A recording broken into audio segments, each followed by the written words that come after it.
నాకు అటల్ జీ గారిని కలిసే అవకాశం దక్కలేదు. అటల్ జీ గారి గురించి ఎప్పుడు చంద్రబాబు నాయుడు గారి దగ్గర నుంచి తెలుసుకున్న వ్యక్తి. వాళ్ళిద్దరి మధ్యలో ఉన్న ప్రేమ చూస్తే ఒక తండ్రికి కొడుకు మధ్యన ఉన్న ప్రేమ.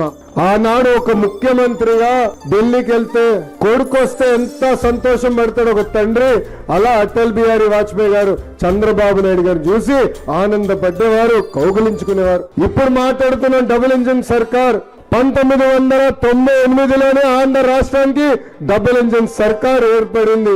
ఈ రోజు హైదరాబాద్ ఇంత అభివృద్ధి చెందిందంటే దానికి కారణం ఇక్కడ ఉన్న అటల్ జీ గారు. బాబు గారు ఒక్క కోరిక కోరారు, ఐఎస్బి కావాలంటే కలిసికట్టుగా తీసుకొచ్చారు. ఇన్సూరెన్స్ కి సంబంధించిన రెగ్యులేటరీ ఏజెన్సీని ముంబైలో కాదు హైదరాబాద్ లో కావాలని కోరితే అటల్ బిహారీ వాజ్పేయి గారు శాంక్షన్ చేశారు. ఆనాడు ఆఫ్రో ఏషియన్ గేమ్స్ హైదరాబాద్ లో మేము నిర్వహిస్తామంటే నిర్వహించండి, కావాల్సిన ఇన్ఫ్రాస్ట్రక్చర్ కి నిధులు కూడా కేటాయించిన వ్యక్తి అటల్ బిహారీ వాజ్పేయి గారు. ఒక మాటలో చెప్పాలంటే తెలుగు జాతి ఆయనకి రుణపడి ఉందని ఈ సభాముఖంగా మీ అందరికీ నేను తెలియజేస్తున్నా.